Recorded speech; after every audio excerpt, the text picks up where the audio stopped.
नमस्कार. आज राज्यातीलच नव्हे तर देशातील सर्व ग्राहकांच्या दृष्टिकोनातनं एक महत्त्वाचा दिवस आहे.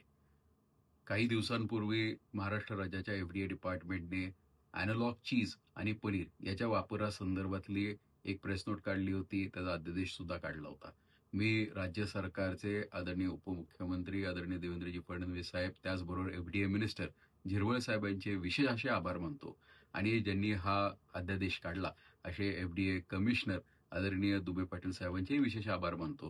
कारण या राज्यामध्ये पनीर जो आर्टिफिशियल पनीर विकलं जात होतं, याच्यावरती कुठेतरी अंकुश आणण्यासाठी राज्य सरकारने एक पाऊल उचललं होतं.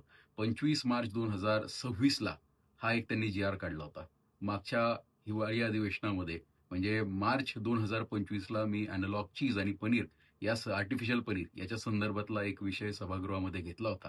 पण राज्याच्या सभागृहात मांडलेल्या एखाद्या प्रश्नाची दखल केंद्र सरकार सुद्धा घेऊ शकतं. आपण कायम ऐकत आलोय की महाराष्ट्र हा अग्रेसर राज्य आहे. पण महाराष्ट्र हा दिशादर्शक सुद्धा राज्य आहे. महाराष्ट्राच्या एफ-डी-ए डिपार्टमेंटनी जो अध्यादेश काढला होता, जी प्रेस नोट काढली होती, याचा आदर्श घेऊन एफ-एस-एस-आयनी आज संपूर्ण देशामध्ये एक अध्यादेश काढलाय, ज्याच्यानुसार संपूर्ण देशामध्ये जेवढे विक्रेते आहेत, जे रेस्टॉरंट्स आहेत, जे फास्ट फूड जॉईंट्स आहेत किंवा छोट्या-मोठ्या आस्थापना असतील, अशांना आता हितनं पुढे एनालॉग चीज वापरता येणार नाही की एनालॉग चीज पनीर म्हणून विकता येणार नाही. आणि जे आस्थापना असे फॉलो करणार नाहीत हे नियम, त्यांच्यावरती कडक कारवाई ही फक्त राज्यातच नव्हे तर संपूर्ण देशामध्ये होणार आहे. त्यामुळे हा एक नक्कीच आपल्या सगळ्या ग्राहकांचा विजय आहे.